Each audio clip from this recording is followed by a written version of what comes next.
Okay, Now go. Podcasting live from quarantine, where we didn't ask to see ID or nothing, but she swore she was COVID-19. This is the South Stands Denver Fancast Pandemic Edition. I'm Colin Daniels with highly respected hockey authority Ryan Bolding, producer Scott Stafford, and your host, John Reedy.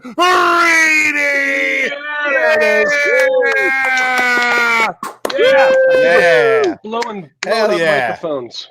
Hell yeah. What's Blow up happening, guys? microphones. It's happened again. It's been so long. Welcome, everybody. Welcome to the show. It's great to be with you. It seems like the sign of the times that everybody's doing a 4-box show where there's different faces set up, but that's how we got to do it now, unfortunately. Hopefully we can get back to it very soon, but it's good to What see does all very soon mean? Like a year and a half? Like how soon is it? I think we're looking at a month or so, probably. Oh, yeah. really? Decade. Yeah. Weren't we told Easter? Isn't that happening? Yeah. That's coming up a little too soon, but we're live, so hopefully we can entertain you all out there for the next whenever. We'll see how long we can go for. But I am wearing my Rockies hat because today would have been opening day, and it's a very weird thing that we can't be watching baseball. Scott's got his shirt on. It's a bummer, and I think that's kind of the theme of the show tonight is how we're going to adjust to it. Very weird that the basketball and hockey seasons were cut short. They said they might come back in July, but I'm kind of like, well, what's the point? Ryan can probably speak to that, to the NHL side of it in a little bit. But how's everyone feeling? Is everyone healthy? I certainly hope so. We have one of those little thermometers that you can point at somebody's forehead and take their temperature with and you still put it up your ass? And I still put it up my ass. And it does look like a giant suppository. The reading is spot on every time, so that's good. So I think we're healthy. What about you, Ryan? That's the thing. You're just sitting around taking your temperature, just like, oh my god. Dude, I'll tell you, it's funny. Every time I get like a little tickle in the back of my throat, or a hangnail, or a little cough, or a sniffle, it's like, coronavirus! I'm gonna die. I think it's horrifying. I think that's what everyone's experiencing, because I was telling these guys before, I was like, I've had like a cold for the last week, which just feels like a cold to me. It's like in my kind of sinuses, but like all of a sudden I'll start getting a little hot and I'm like, oh no, here it comes. Oh no. And I guess that's what I get hot and cold. Yep. That's how everyone feels, right? Sometimes I'll be enjoying a thermometer.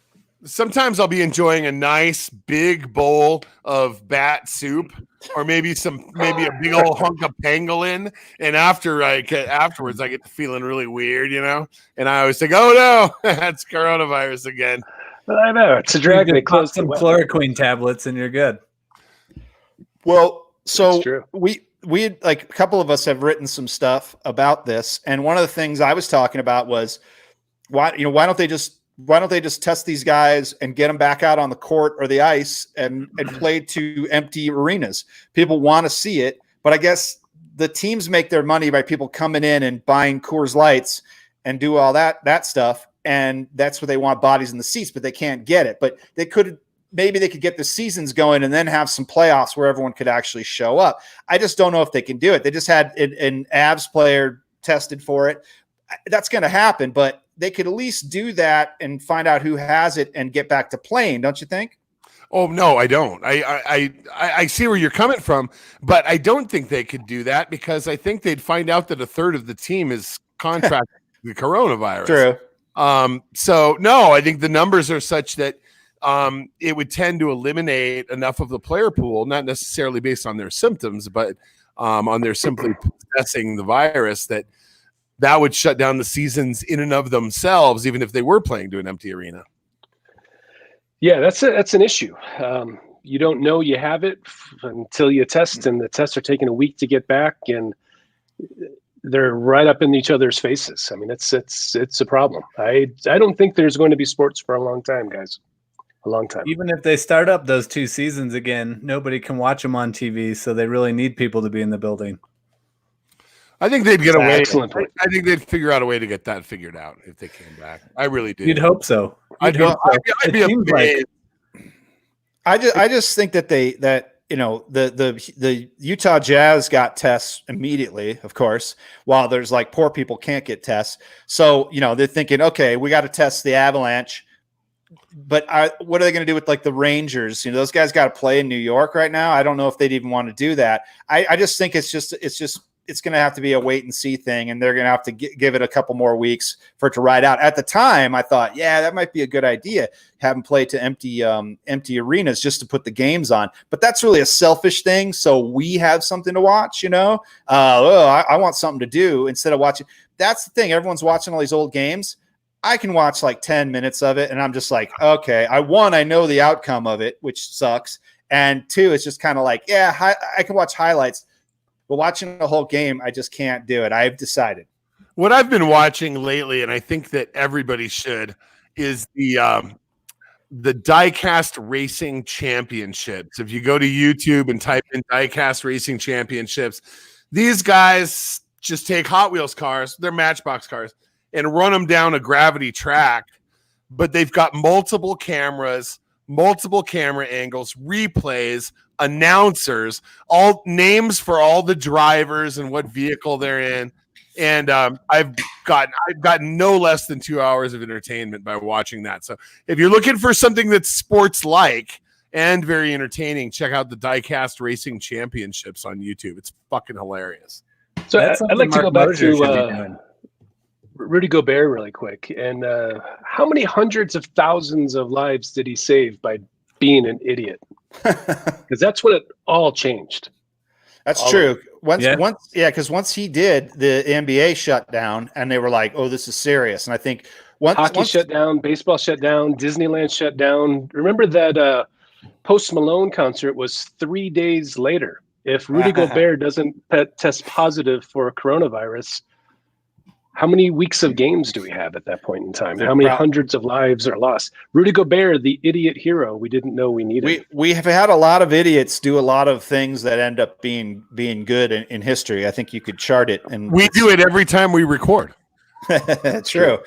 It's funny. The Hurricanes, Carolina Hurricanes broadcast guy. I mean, he travels. He does NBA or not NBA, NHL on NBC games a lot. But he stayed in the hotel room, Rudy Gobert's hotel room, after that they left the hotel. So Carolina went into wherever Utah was leaving, and so he ended up having to get quarantined just in case he got it after staying in the hotel room, even after it was cleaned. Because of all the semen all over the place. Yeah, because that's how you catch it, droplets. And then he was player probably got it from San Jose, and two guys in Ottawa were in San Jose. They got it, so San Jose is like the other hotbed. Ugh, it's gross. It's horrible, and it's it's terrible, and people are dying and stuff too. And it's like I'm sure there's people that know somebody affected by it, and it's just like it's just so like uprooting, and you're just like I've never spent so much. I spend a lot of time at home. But like I'm spending a lot of time at home, and as I'm sure most people are, but it's crazy. And I think the lack of sports is one of those things that has really kind of like driven it home for people and made it like especially bizarre. Well, and it's especially bizarre because we are locked in our homes and we don't have that to look forward to. This is, I mean, it's the craziest thing that's ever happened in our lifetimes. I was just thinking about the 1918 Spanish flu, and people didn't have Netflix and sports and ESPN and stuff then. You're like sitting by candlelight reading a book and I don't know, going to bed, sleeping. Well, I talked to a fella the other day and I got a lot of perspective from him, a fella that is kind of a legend in Denver, real crazy dude. And he's been in prison several times. He did 1.5 years in solitary confinement. And I was kind of griping. He was like, listen, brother, that's why I'm glad I've been to prison, because I'm so used to this and I'm so comfortable just being with myself. And I think it's hard for a lot of people, especially when we I think for the most part, like have families and stuff and people to be around. A lot of people don't. That would be a bummer, especially with those sports. I was just saying, you look at people's Instagrams and their social media, and you can judge how they're handling it by how many times a day they post. I think the people who can't handle it are just on there posting over and over, like, here's me with the bike, here's me with outdoors, here's me with the dog. I have someone that I know, and he's been, and I've known him for a long time. I rarely hear from him on social media, and I've heard from him a little, like quite a bit. And I was like, this is kind of odd. I'm like, oh, nice to hear from him. But I was like going stir crazy. That's what it is. So what have you guys been doing? Like, I'm working still. But Colin, I can't imagine that you are, and John, you can't. And I am. Brian, I don't know. We're both still working. I've got the store open. We are considered an essential service. So, but okay. we're running the place far fewer hours. I went from a staff of 10 to a staff of 4, and we cut our hours by 3 hours a day. So instead of 8 hours, we're open 5. And did you lay them off? What was the process with those other 6 employees? What happened?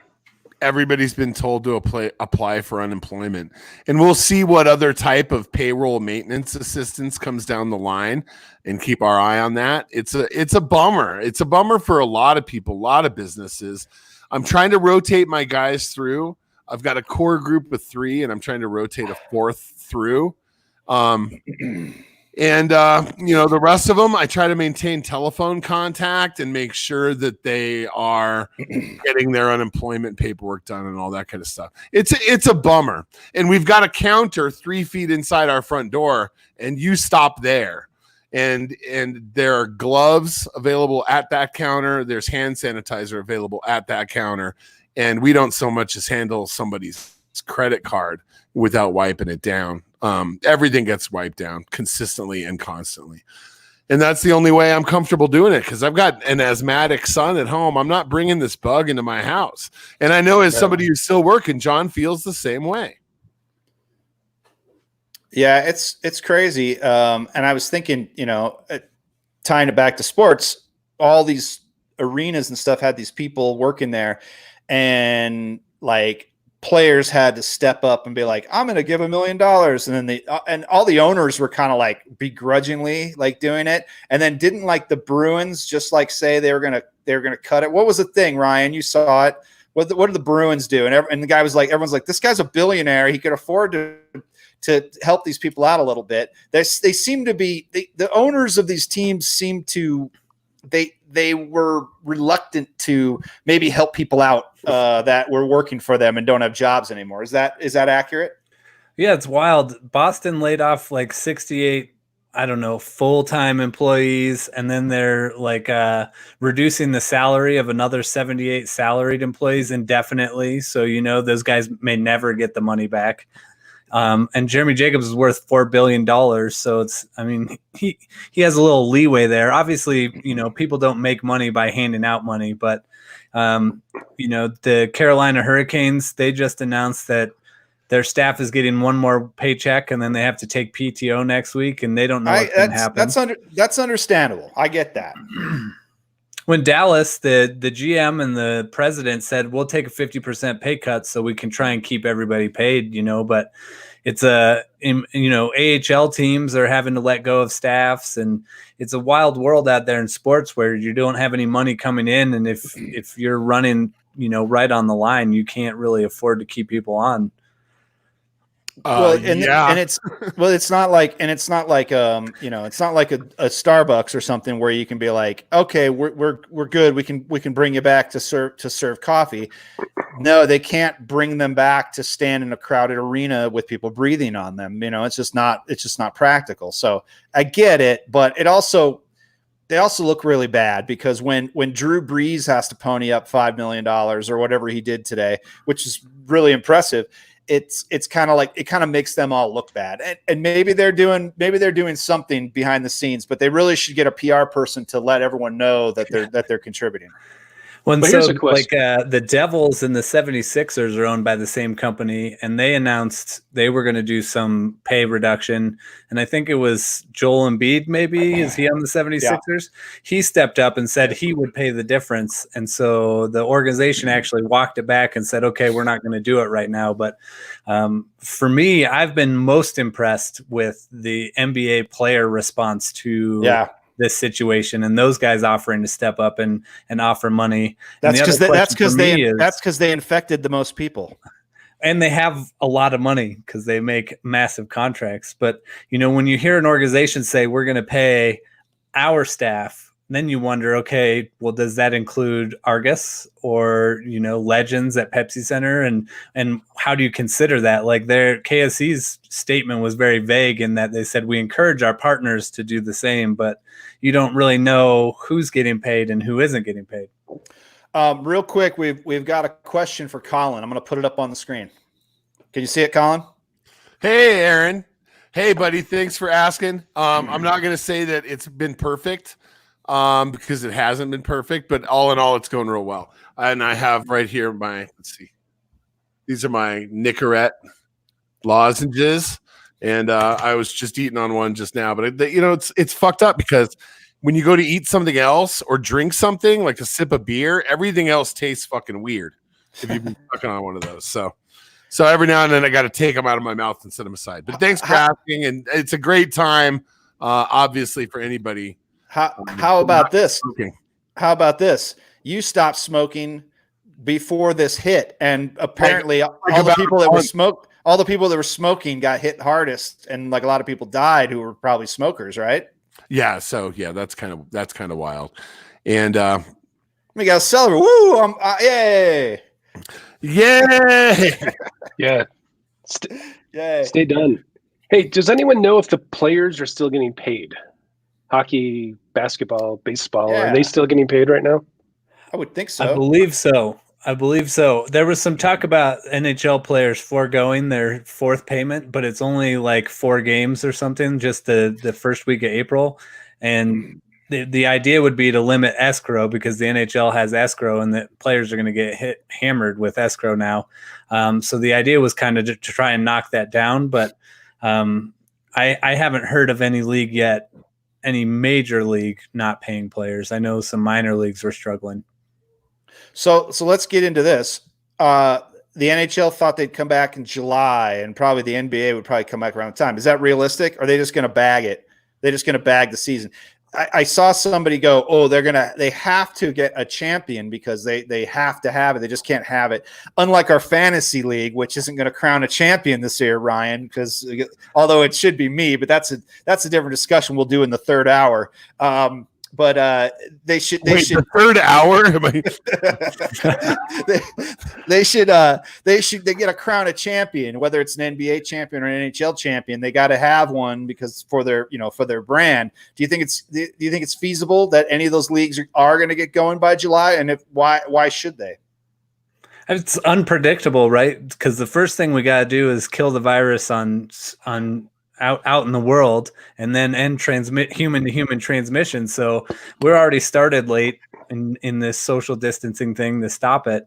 So it's kind of, it's not really in our hands. I think the best solution would be to end the seasons where they are, try to offer some sort of wild card play-in situation and try and do a playoffs, or, just like the Champions Hockey League in Europe is a tournament comprised of all these different leagues, and they just play the playoff games or in the middle of the season here or there. You could budget in playoffs next year in the middle of the season, play a 60-game season, play 2 playoffs, one mid-season where you play a game here or there and continue with your schedule and then move on. I don't think it's outrageous to think that, but the longer that they hold on to these fall winter sports, it's everybody's going to lose money because you're going to run into baseball time, you're going to run into football time, and the leagues try to not compete against each other as best they can. Nobody wants to compete with the NFL. Well, they're saying that they're like, oh, we could still get a full MLB season. And it's like, no, just fucking start it in whatever, June 30th. Start the season and finish it out how it usually is. It's too long anyway. We don't need like 30 double headers. We don't need that because that's what they're going to have to do. No, that'd be terrible.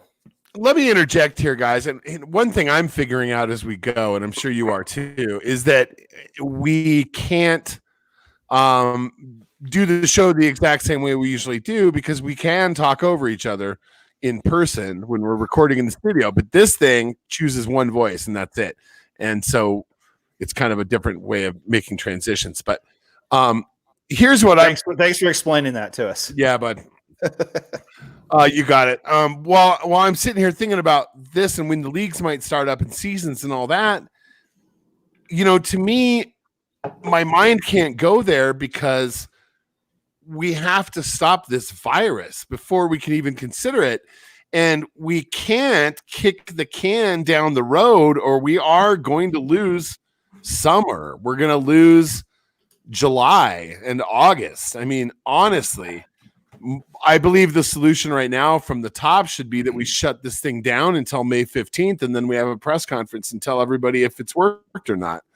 The way we're conducting business in Colorado, if that were federal, I think that I would feel comfortable thinking 45 days. But what I'm fearful of now is that we don't fucking get sports back for a year because we don't do what we have to do. This thing continues to spread in the United States. And then once we get it tamped down, it comes back with a vengeance on a second cycle, which tends to be what happens with these kind of things.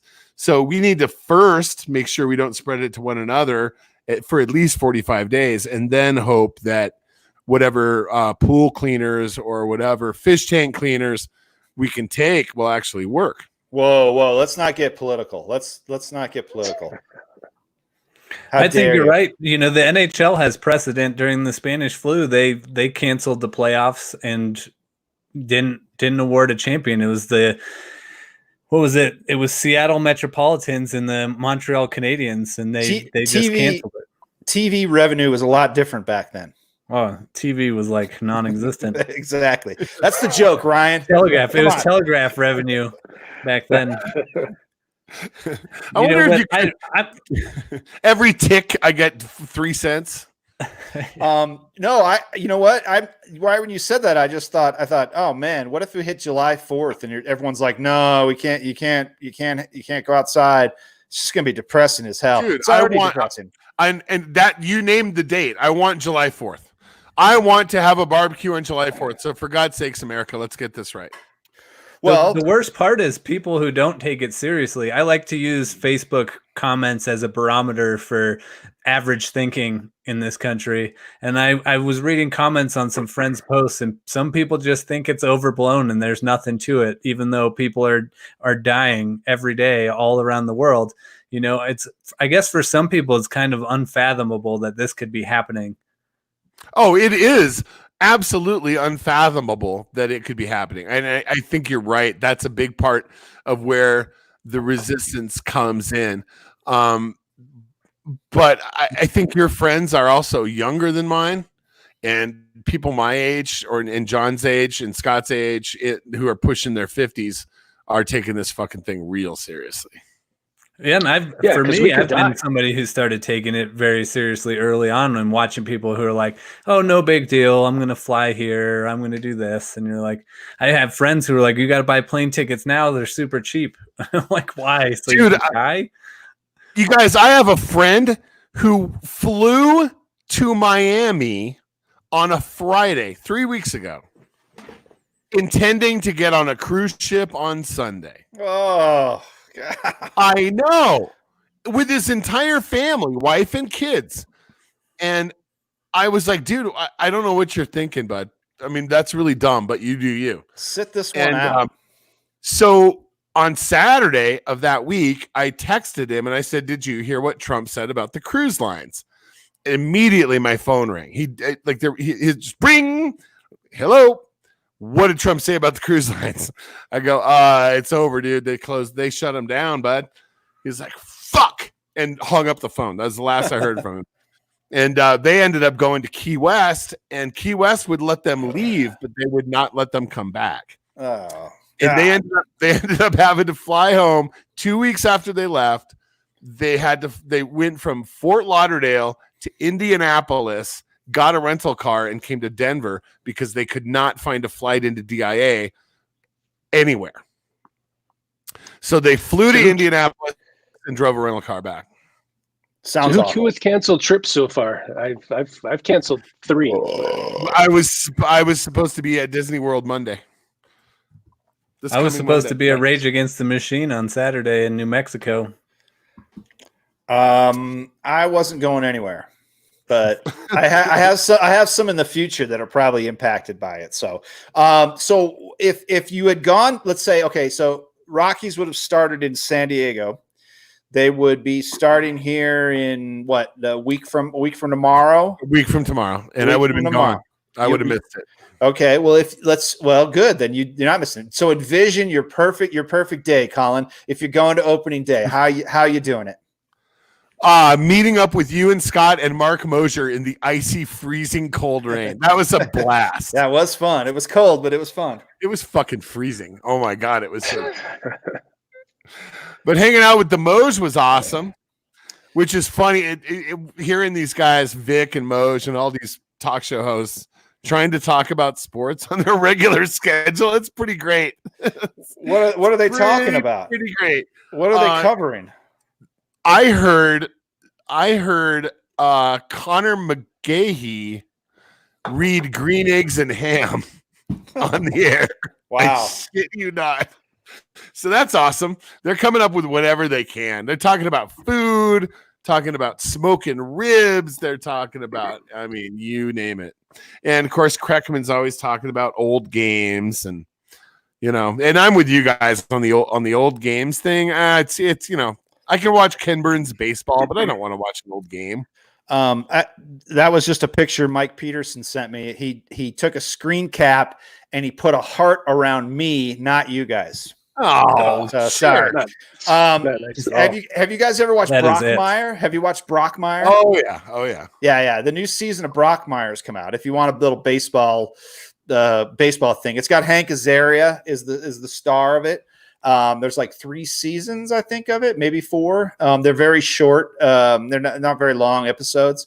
And now it's weird. He's the commissioner of baseball. It's kind of bizarre, but it's baseball centric, and it's got him at first being a crazy drug addict. But it's very good if you want some baseball stuff. Yeah, I just can't. Is he doing funny voices?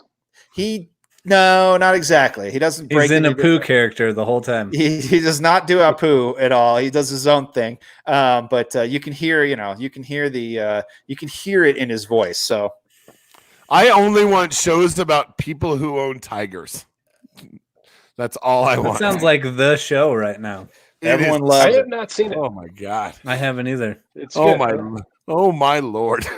I don't know. I mean, yes, it's good. It's well done, but the subject matter is, you can't even believe it's not scripted. Honestly. I kind of drifted in and out while my wife was watching it, and then all of a sudden it was like, this is Joe Exotic's second husband. And I was like, what the fuck? I was like, what's going on here? He's a polygamist gay tiger breeder. And meth dealer. And meth dealer. And not to mention the other guy, there's another dude who's in Florida who's got 7 wives. Well, Florida? And they're all crazy hot too.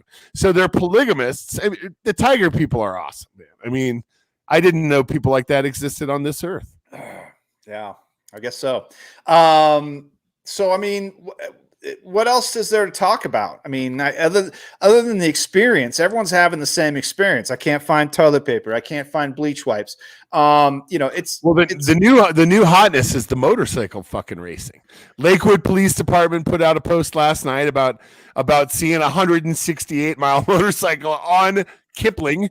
On Kipling. Oh my God. I'm going 168 miles an hour.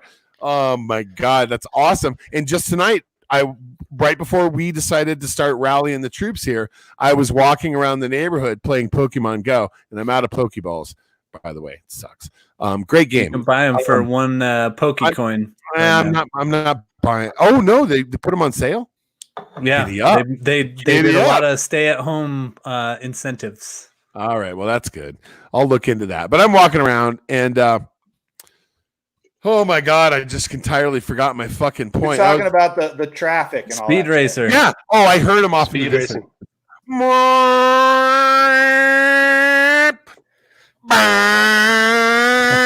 Just fucking flying, dude. I can hear Santa Fe Drive and I-25 from my house, and off in the distance, they're just fucking top of sixth gear, 1,100 cc's of fury, just raging down the highways. It's nuts right now. You know what?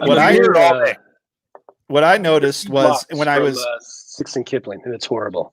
when I was driving into work. Now, granted, I love the lack of traffic, but I would prefer it to be clogged up by idiots if it meant that everyone was going to live and be healthy. I'll take that, but it is nice to have no traffic. And I was coming up to like these intersections where I normally was always backed up, and I just instinctively started slowing down because that's what you do there. You slow down because you never get through, but it's green light, baby. And I'm just like, woo, right on through. So I have to like almost retrain my brain to drive differently now. And I find myself driving even more slowly because there's no one behind me to honk. That too. Motorcycle racers are one pothole away from, spinal cord injury right now. It's spring. Those roads aren't ready for that kind of stuff. The roads are terrible. Speaking of injuries, has anyone been? I injured myself just a couple of days ago. I sliced a couple of fingers open, and I was horrified. I sliced it open. I looked at it and I saw the slice, and then it just opened up like it smiled at me and just started gushing blood. But I wasn't going to go to urgent care, like not a chance in hell. So I got some liquid bandage kind of stuff, and it burned like hell. Anyone else injuring themselves? Oh, come on, dude. Anyone else injuring themselves over this time? I find I'm more injury prone right now. So 2 weeks ago, my wife, we had this like Japanese meat knife, and it's the sharpest fucking thing ever. And she was cleaning it with a sponge, but she like put it towards her and cleaned through it and cut through the sponge. Cut her hand open really bad. So this is the night the NBA was shutting down. That was that night. So I had to take her to the emergency room, and we're in there just like, and it was like, yeah, there was somebody was in there. They were all covered up, and they were throwing something away in a plastic bag. And we were kind of like hold our breath as we walked by. And I was like, oh God, we just went to ground zero. But yeah, she got cut bad though. She had to have stitches. So, but we didn't want to go back. So I removed them for her on Sunday. I got to sit down and trim them and remove the stitches. Yeah, it was quite a trip. I was a little nervous at first, but it was no problem. That's really amazing, dude. That's incredible. It's a sweet story. So I got a story for you guys.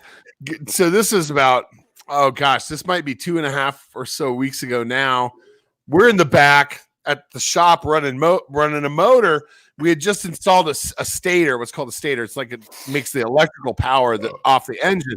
And we wanted to test if it was making enough electrical power at high RPM. So the guy's holding the motor open. It's just running, and they've got the meter hooked up to it. All of a sudden, boom, motor just fucking explodes into 1,000 pieces. Pieces, chunks of things of heavy cast steel and fucking piston connecting rod and clutch parts and shit fly all over the room, smashing out lights in the ceiling. Like, boom, going through the drywall on the other side of the room, flashing by guys' heads. I had 6 guys back there, and I heard all this shit start exploding. I run back there. One guy is just bleeding, as it looked like you were pouring a bucket of blood. It was fucking insane. This shit went right through his arm. Great timing. Through it. And yes, we get there. Fucking emergency room's a fucking mess. We called 911, ambulance, the whole fucking bit. We go down there, and long story short, it went this chunks of steel, of shards of hardened steel, went through his arm in 3 locations, in the inside of his arm and out the outside. Didn't hit an artery, didn't hit a tendon. Wow. Did no permanent damage at all. He got stitches in 3 locations and was home the next day. And as much as that guy was bleeding, I thought he might not make it to the hospital. So that was exciting. And there again, being in the hospital, even then, and that was 2.5 weeks ago, was super fucking creepy. So you're right, Scott. Don't go hurting yourself, because can you imagine what it would feel like to be inside a hospital right now? It's the last place I want to be. And think about what it feels like. Gaping wound.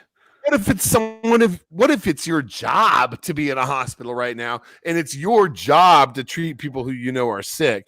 Those people are fucking heroes, and my hat is off. Oh yeah, that's a terrible situation to be in, especially if they don't have the right gear, you know. So, very awful. I'm every time like I almost like do something to myself. I'm like, oh God, stay out of the fucking hospital. It's like the last place I want to go. That's one reason I ankle in my yard today. Freaked out. Oh, I'm going to go get a beer. Hang on. Oh, damn it. All right. When he comes back, I'm going to go get a beer. I don't know. It's hard because usually like you can go like, well, shit, the Nuggets really shit the bed the other night, you know? And then you're like, then you can talk about that for 5 minutes. And then, but the Nuggets haven't shit the bed in a few months. So it's a little hard to deal with. Just that last game. I mean, they went down on a low note. Yeah, it was awful. That's a lasting memory. I think So Ryan, who's the Avs player that got tested for COVID? Well, I know you know. So I don't know. No, I don't want you to out him. We were guessing. I said it's definitely got to be an American, but then I don't know how many guys have left the country since now we're the most infected country in the world. You figure it's got to be somebody who's still here, so probably not Mikko Rantanen, but I don't know who else. We're number one. Doing great numbers. USA. Doing great numbers. Well, we were like tremendous numbers, John. For work, we had somebody was having somebody come from an Asian country, and then at first we were kind of like, oh man, maybe they better wait and see. And I was like, hold on a second. It's probably worse if someone came from New York than that if they came from like Vietnam or something, you know? So if they're coming from New York, I think you have a little more fear than if someone came from China or Vietnam, somewhere where they maybe have a handle on a little better. So listen, I don't know how you guys feel about cruises, but I've always felt like cruises were a hotbed of disease, and this is just proving how bad cruises are. I would never have gone on a cruise except that one up to see Alaska. I'd do that. Who's been on a cruise? Has anybody been on a cruise? I've got a cruise story. So late February. Now we're not talking Cheeseman. We're not talking Cheeseman Park, Scott. No. This is about a cruise. Okay. So late February, my in-laws, they love cruises. So we're supposed to do this cruise this summer, doing the starting in Ireland, Dublin, going to the Norwegian fjords, and then the Belfast and back, and then we're going to go on to Prague, and none of that's happening anymore. But late February, we had a chance to get all of our money back. It was the last day, and I pleaded my case of, there's a cruise ship on the coast of Japan, and it's filled with coronavirus, and we should just get our money back now. And my in-laws said, no. Nothing's going to happen. It's going to be fine. And we kind of blew that chance at that point in time. And no further than 8 days after that, we all canceled and we're done. But yeah, cruises are horrible. They're absolutely they're petri. And everyone named a fun way to a travel. Princess. Everyone named a princess suddenly has like 70 people with coronavirus on it. Now hold on, I've been on 3 cruises, believe it or not, and they're all a lot. Yeah, they're all Disney cruises, and they were all fine. They were good. There was no issue. I get seasick. I don't like it. I don't like being kind of cooped up like that. But I had no issue with it. It was very clean. But it was also Disney, so I think they do a little bit better job than that. So I had no issues with it. But now there's no way I would never put myself in that situation. You know, I just realized that something that's very ironic about all of this is that our lives right now are all kind of like we're on a cruise. Yeah, kind of. I mean, every now and then you get to get off and go into a little island town for a while, and then rush back to the fucking boat and deal with your kids for pretty much 4 hours a day. You know, you don't get to go play bingo and stuff, though. Sure you do. Sure you do. It's just instead of bingo, you're playing Borderlands with your daughter. Oh, that's John that keeps putting those messages there. Now I understand. I was confused. Yeah, He's getting a beer. he's getting a beer. Should I do my questions? Should I throw those in there? It's the questions. What? It's the questions. Yeah. What? It's the question. What? Okay. Yep. If you think this pandemic is crazy, have you seen that show about tiger people? Where does Jake Jabs fall on the Tiger King spectrum? When the Broncos run out of sanitizer, does everyone just ask Elway to breathe on them?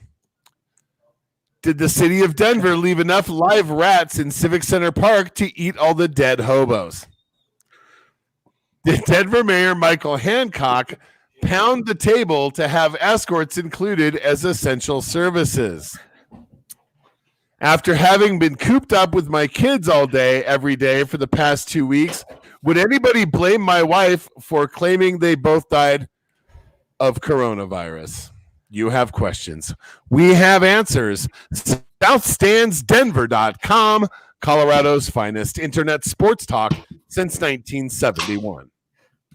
What's going on? What did I miss? Questions. Oh, okay. Questions. Yeah, I got it out of the way while you were. I was making efficient use of time. Good. What a drag going forward. Like everything, like this changes everything, right? Like going anywhere, going to concerts, going to sporting events, going to bars. Like we all wash our hands like 1,000 times a day. Like it's my fucking horrible hands. Dude, my skin right here. It's just it's miserable. I'd start getting little bloody spots on there. No, you're right. And I was watching like a movie or a TV show, and just the way people interacted, I was like, "Oh God, don't hug them! Don't every show shake their hand." Every show does that. Dude, that happened to me during Indiana Jones. I was like, "Oh my God, look how closely that guy's touching the glass! That guy's touching the glass!" Now I live like this all the time though, so I'm always very conscious of what I'm touching, and I'll usually wash my hands. I'm a little bit of a hand washer. I was when I was a kid too, but now it's kind of like, okay, now everybody kind of realizes that it's kind of gross out there. So it's probably a good thing. You know, obviously we want to be able to go to a bar and sit next to each other and not have to worry about it. But yeah, there might be some adjustments from here out.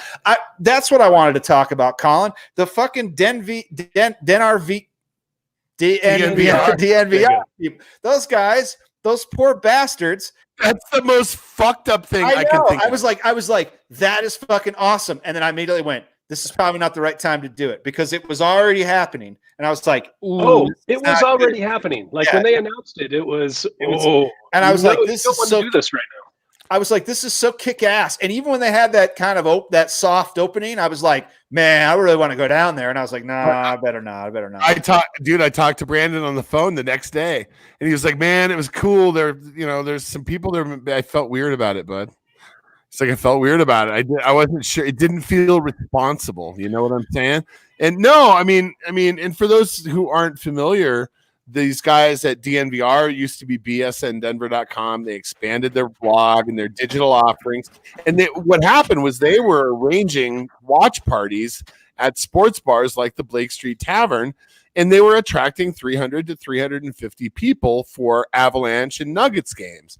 And so it occurred to them, let's partner with a local sports bar and make ourselves part of it. We're bringing these places a lot of business. So they move into a sports bar on a Friday. The following Wednesday, every sport was shut. And, no. It was before that. It was before that. Wednesday, everything was and then the party was Friday. It was done. Yeah. Like sports was done by the time they had their grand opening. A great idea, fantastic idea. If it was any other time in history, it'd be fucking the best. But it was just the fucking worst timing. And I hope that. Here, let me take this down now. There you go. It was a quick one. A quick one while he's away. It was loose. When this is Spooty. oh no, I think Colin's dying. I think Colin's dying. I think we're coronavirus. It's taking him. Lord, take him quickly. That was funny shit.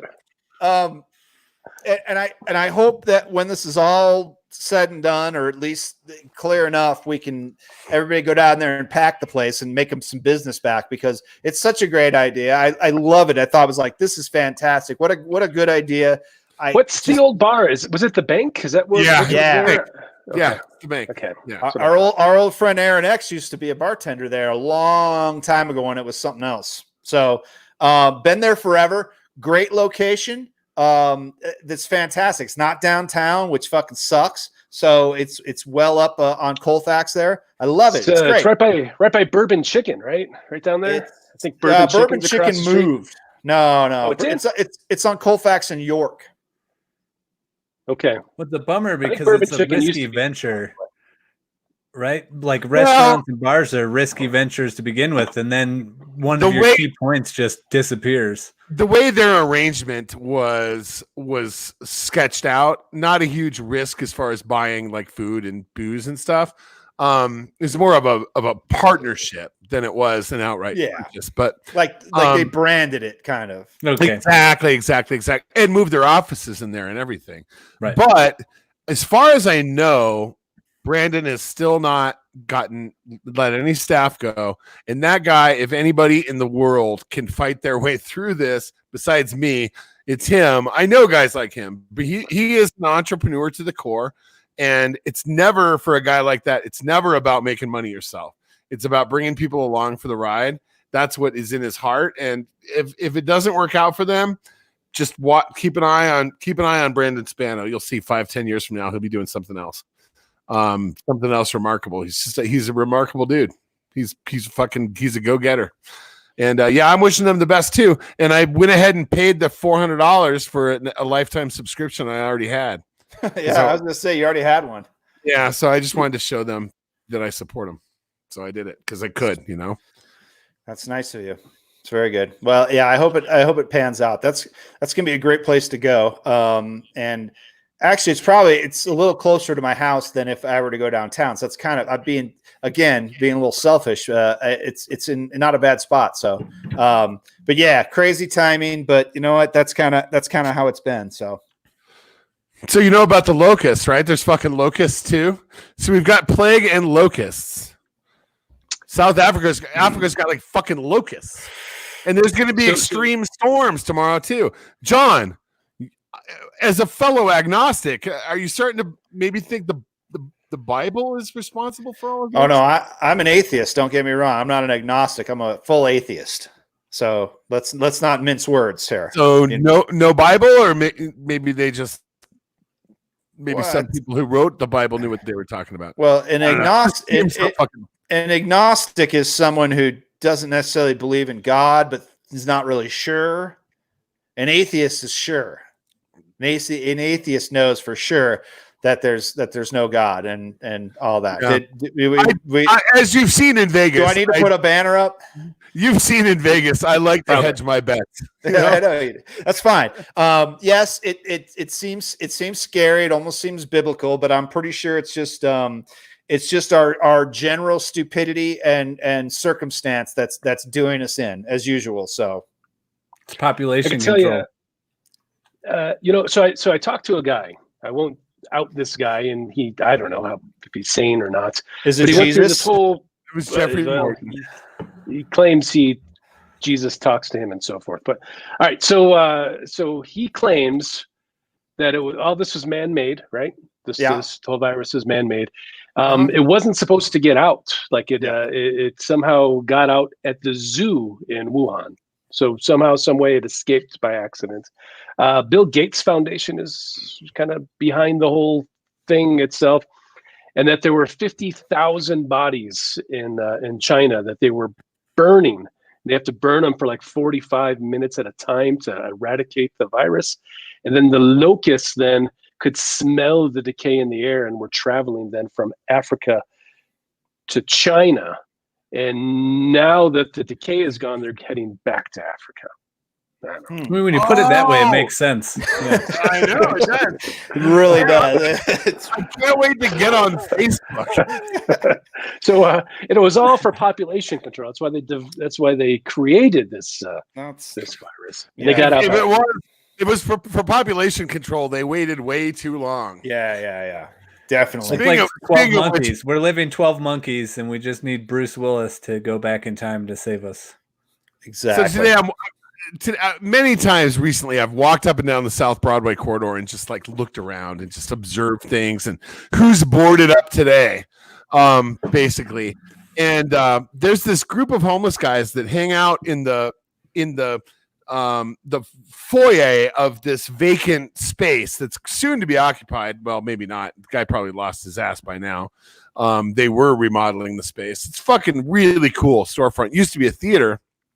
And these guys are they always hang out there. Today, Kitties? The old Kitties? No, other side of the road. Kitties has been remodeled already. Other side of the road and up a couple blocks. It was a small theater, and it's got a blue enamel tile front that's just beautiful. Absolutely beautiful. Almost Art Deco. Really cool, but it's beat to shit. It's been really badly neglected and poorly taken care of. It's supposed to be being remodeled, but all these guys sleep there. And today there were like 6 of them. I went by at about 11:30 this morning, and they're passing a bottle, and their faces are just inches from each other. And I thought, this population is doomed. They're fucking doomed. Oh yeah. So I was sharing that thought with another smart person later that day, and he goes, "Here's what you got to understand, though, dude. Those motherfuckers don't come in contact with the kind of people that are getting infected with this. You and your friends and your fucking white buddies all ignore those motherfuckers, so they've got their own little culture where it's not going around. I mean, look at the numbers; it's not going around." And I was like, "Oh my god, that's an interesting point." You know, you talk about all these ski resorts. What do they have in common? Rich people and Europeans. And people traveling all over the place. Yeah, the people in City and Park aren't encountering them. All it takes is one, and they all got it. So they all got it in a fucking heartbeat. I was skiing up in Breck.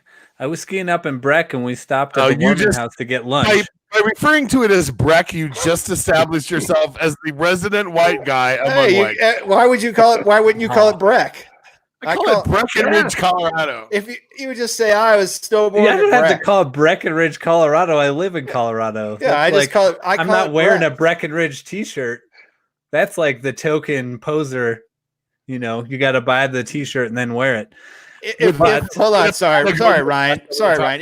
If I was gonna like I was like had to send someone to work up there, I'd say, "Oh, it's in Breckenridge." Is what I would say. But then if I was talking, I was like, "Yeah, man, I was up in Breck. I was like snowboarding, drinking some craft beer."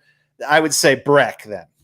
That's normal. Breckenridge is the town. Breck is the mountain. We got you. Sure. We got you. Yeah. Fair enough. I'm not talking about the brew house. So what were you stopped saying? At the Warming House to get food, and they're, it just 100 different languages are being spoken in there, and people are coughing, and you're rubbing up against everybody trying to get through. And I turned to my buddy, I said, "This is how we get it. If there's any chance of us getting coronavirus, it's being around all of these people from different points in the world." And then it was like a week later that somebody in Summit County came down with it, and they weren't even from there. Yep. So Aspen went crazy. And why did Aspen go crazy? You have people flying in and out of there. Yep. It's an Australian. They all got snot all over their gloves and are opening doors. About 2 weeks ago. It was about 2 weeks ago. My son had friends coming in from Grand Junction because they go to college there, and they were coming back home because college is shut down. Bunch of doctors, huh? Mesa University. Yeah, yeah, totally. A lot of doctors, and from Mesa. So he's like, they're gonna stay with me tonight. They're gonna crash in the basement. So I helped him get the basement ready and made popcorn and get everything situated for these dudes. And then it dawned on me. I go, oh fuck, dude, where did they stop for gas on the way? So I said, I need to know, Kilgore. I gotta know. So he texted him. He goes, they stopped in Avon for gas. I was like, oh fuck. These guys went to ground zero, and now they're going to be in my house. And this was, it's been a couple weeks back, so my wife didn't think it was that big a deal. and my son was demanding to know if they could come over or not. And I was just like, all right. So I put a big pack of sanitizer wipes down, and I told him no making out. You just deloused them when they walked in the door. Yeah, spray them down. Jesus. I mean, I took the same trip around the same time. Stopped at the same gas station. If that were today, no way I'll let him stay. Oh, no, not at all. But that's the whole thing. 2 weeks ago, same deal. Whole different time. No, not a whole different time. It would have been the time. That's when the week before St. Patrick's Day weekend is they were like, that's the week everyone should have stayed home. And then everybody did not. And then that weekend, everyone went out and was going out and partying. And it was like that Saturday, I put $20,000 in the fucking till that day. And South Broadway was packed. Yep. That was the last time. The following Monday, it was a ghost town, almost like it is right now. That's how fast that shit happened. And you're right. It was a week too fucking late. If it were exactly one Saturday prior when people got the fucking clue, I mean, it would have been a completely different thing. But the Saturday before St. Patrick's Day, people were drinking green beer and walking around in the street. Yep. Even though they shut the parade down. The following Tuesday, oh yeah, fucking ghost town. Fucking They had to ghost. shut down all of Chicago because of the St. Patrick's Day celebration. They had to shut the whole thing down because of it. And let's talk about too, like Colorado. Great that we're here, and our governor's been awesome. But every Hasn't he, single though? state that surrounds Hasn't he, us, though? He's fucking great. Let's but there's only a couple of states on lockdown like ours. We have New York, we got us, and California. I believe that's it. Isn't that it? I think Idaho and Montana, maybe, or Idaho and somebody else did it today or late yesterday. And that's why we'll hopefully get out of this relatively unscathed. And that's why Jared Polis should throw out the first pitch at the Rockies game when they have the home opener. I'm for it. I'm very proud of him, and I did not vote for him, and I realized I had a really shocking realization. I think I said something about it on Twitter. It became more clear to me than ever before how much person trumps party. In a case like this, that's all the time we have tonight, folks. Let's get out of here. I don't care if that guy's a Democrat or a Republican. He's the right man for the job, and he makes me feel better. When I hear him talk, it makes me feel better. When I hear a certain other fella talk, it doesn't make me feel better. And what really drives me nuts is when Polis has to wait for the other guy to talk before he starts talking, and the other guy goes on and on and on and on and on, and then it's Trump. It's finally Polis's turn. And I said on Twitter, it's like going from Slayer to Tchaikovsky. You've got the other guy just and no information, and then here's Polis. He goes, "This is what's happening. This is what we're doing. This is what we want you to do. This is the potential outcome. This is the worst case outcome. We're in this together." Here's a Bible verse. And by the way, I've been in business. I relate to these people, and let's all do our best. Bam, boom, bam, boom. Concise. He's doing just a beautiful job. I'm so proud of him. I really am. Let's not slander Slayer too much, okay? Sorry, Scott. Change it to like Limp Bizkit or Insane Clown Posse or something like that. I was going to say like Sam Smith or Insane Clown Posse. Yeah, Slayer. That's giving him too much credit. Come on. So. Yeah, when I say that, I mean in terms of just the grind on your brain. It's like, oh God, like Insane Clown Posse, Limp Bizkit. I think that's the Limp Bizkit. I mean, we may have to sacrifice some old people for the economy. It's patriotism. It's all we can ask. Ask now what you can do for your country. And that's turning out to be bullshit. Everybody's like, well, maybe, people who are over fucking 80, we can just let them. Oh, no. 17-year-olds, 22-year-olds, 24-year-olds are dying from this. And maybe it has something to do with our diet. Maybe it has something to do with our culture. But in the USA, we're not seeing the same exact statistics we were seeing from China in terms of whether old people or young people die from this. And I know that there are people with asthma in every age group, and they're very susceptible. It's just crazy. Every day I go out and I just kind of have to remind myself, like, oh yeah, it's going on. Yeah, we got to. You wake up in the morning and you remind yourself. But we're almost at an hour, just about. Let's leave on a positive note. Halfway there. Well, we got another. That's right. We got about another hour and a half before we start getting into the fantasy hockey bullshit that Ryan's pulled. That will finally. Listen, you want to handle this. Let's handle this right now, Colin. Let's go back to when Colin dropped John Tavares. That was a year. That was last year. How did we handle that? They handled it. We handled it as a group. Democratically. And it was obviously a mistake because no one would drop him. He didn't know what he was doing. That was obviously a mistake that should have been corrected. Now let me posit this to you, Colin. NHL isn't coming back. Okay, we're not going to have any more hockey. It's the NHL stopped after the first week of the NHL playoffs. I'm in that league. We have no champion. The first week, we have no champ. We do have a champion. It's me because I had the most points. I had the most points when the league stopped. If the league does not come back, then I am the champion.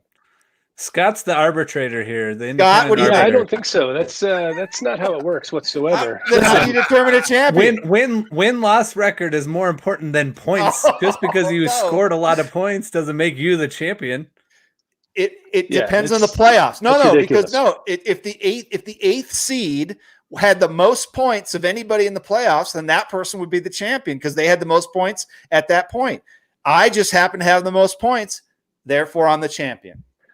Well, you guys should just wait until there might be a season later. It could happen, right? Like it could happen. So here's some stuff because I've been doing some reading. You know, guys, I'm in that kind of little healthcare world over here. As this virus keeps kind of moving on, it is mutating, but slightly. And as it does mutate, it's getting weaker. Like there's a chance like this thing could peter out. It's a chance. I don't think they're calling the season anytime soon, right? I think, if anything, I guess we'll see what happens in summertime, but I don't think it's going to happen before then. Scott, there's a chance. Scott, let me put it this way. Let me put it to something you can understand. Fantasy football, okay? We got a fantasy football playoff going on, right?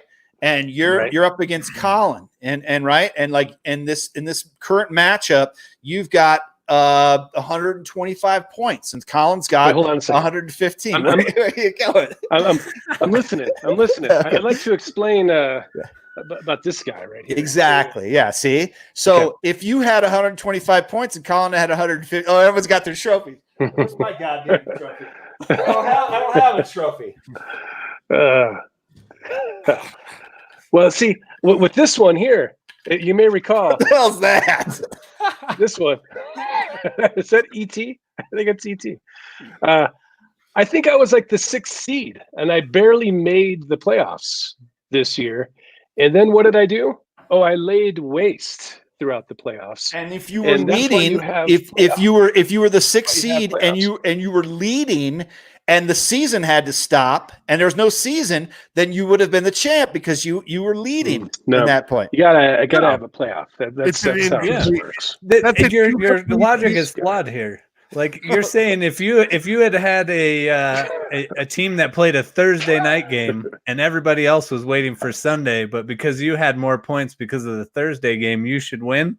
Football's a little different because obviously you made it the football analogy, man. I'm just saying. I'm just trying to. Okay, let's say baseball. Scott's won the baseball league a couple times. Same thing. Scott, you're leading in the playoffs. You should have taken home the title. By the way, you have to give me that trophy so I can mail it to my cousin. The baseball one. It's back there. So yeah, I figured it's your trophy case. I understand. Well, listen, I just want to play some fantasy sports at this point. That's all I care about. I just want to play maybe some fantasy baseball. I'm not even that big a fan of fantasy baseball, but I want to play some. I want to get back to that, and we can do it again. So, what are you taking? What pills are you taking? Chloroquine. Nice. Colin, as it's supposed to help. As a betting man, are you betting on Trump's press conferences and the weather since that's all there is to bet on these days. Oh my God. No, I'm betting on Matchbox cars. Here, you know what? Hey, here's a little tip. If you guys use like DraftKings, I'm sure FanDuel is the same way. If you use their app, every day they'll give you like, tokens or whatever, and you can build it up and get free things. They're giving away tons of shit. Like you can just get like tickets to games. I'm just stockpiling them. So when they do have games again, I'll have all this free like shit to do. So just go to the app every day and they'll give you free stuff. It's great. Well, speaking to that, and then golf. Go ahead. Golf and tennis and those type of things. Are those canceled? No, it's all League of Legends. It's all canceled. It's all League of Legends. Golf is too. You can bet on League of Legends games, which is video games. It's my worst nightmare come true. Absolutely. Just one more note, then we can sign off. The gambling begins in like May, right? We could start gambling again, apparently. So what do we gamble on? Well, hopefully it's baseball, I would think. But if the NBA is going to start up, then maybe it'll be that too. So that's actually cool because when they announced it, I was like, shit, all you can bet on is baseball. Well, that sucks. But hey, maybe it'll be basketball and hockey. How about the fact that every single casino is closed right now? How insane is that? Crazy. I think we should be able to bet on who dies next from coronavirus. I'm sure there's a celebrity death pool out there. Colin, Donald Trump would be like minus 150. If you're gonna bet, Colin, how are you gonna do it? Are you gonna do it through an app or are you gonna go up to Central City? I think you have to do both. If it's like the ones in Vegas, you have to go to the casino to sign up and get your card, and then you install the app. And I think you have to cash out there. We'll see. I don't know how it's going to be structured. But shouldn't the DraftKings sports book work in Colorado once it's legalized? No. I think it already does. When they have a couple of physical locations too, sportsbook locations. Well, but if they make one in Colorado, then yes. But I don't know if that's their plan or not. But that's the next move for DNVR, right? Have a little betting booth inside their bar. That'd be perfect. Well, it won't be legal in Denver because it's only legal in the casino towns. Yeah, you can only do it up there. The last thing I really wanted to say before we go is to anybody who is still listening and you guys, I had a realization that we have to limit our intake of news. And I had a couple of days ago, I just became overwhelmed, and I was monitoring everything and watching the news on television and following it on social media and just taking it in and taking it in and taking it in, and then drinking and then taking it a bunch more. And I could not sleep that night, and anxiety was running high. And it dawned on me, there's nothing I can do other than not share this virus with other people and not get it myself. That's all I can do. And that's all any one of us can do. So the more we know, sometimes the harder it is to get through from one day to the next. So the way I look at it is you want to take your news in shots and sips and don't guzzle it. It's good. It's a good point. There's a text. There's a text thread that Colin, you and I are on, and somebody was just posting death totals, and I was like, I don't need to see that shit. I don't care about that. I'll see it eventually. I know it's going to be bad. It's not anything I need to like keep up on. I don't need to keep track of it. Like it's fucking Mark McGuire, Sammy Sosa home run chase. You know what I mean? It's like, fuck that. That's not the totals I want to see. So. Yeah, we already won. Yeah, like it's over. We won. So we're done. Well, what did we win? What did we win? Well, we have the most cases, so the most deaths will follow. I mean, it's just what it is, and it's probably America's back to leading the way. Yeah, America first, baby. Yeah, it's good stuff. Well, this is fun. It's great. This was cathartic. It was nice to see everyone. It was nice to talk. It was good. I want to do it as much as possible. Hopefully, people can, if they got a laugh out of it, that's great. We can do it again soon. But gentlemen, all of you, please feel free to say some final words, and we can sign off.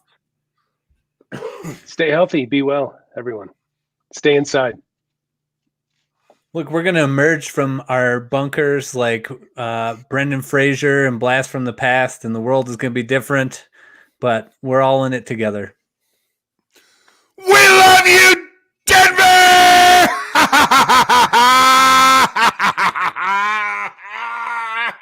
Thanks for tuning in, folks. We'll get back to you very soon. Adios.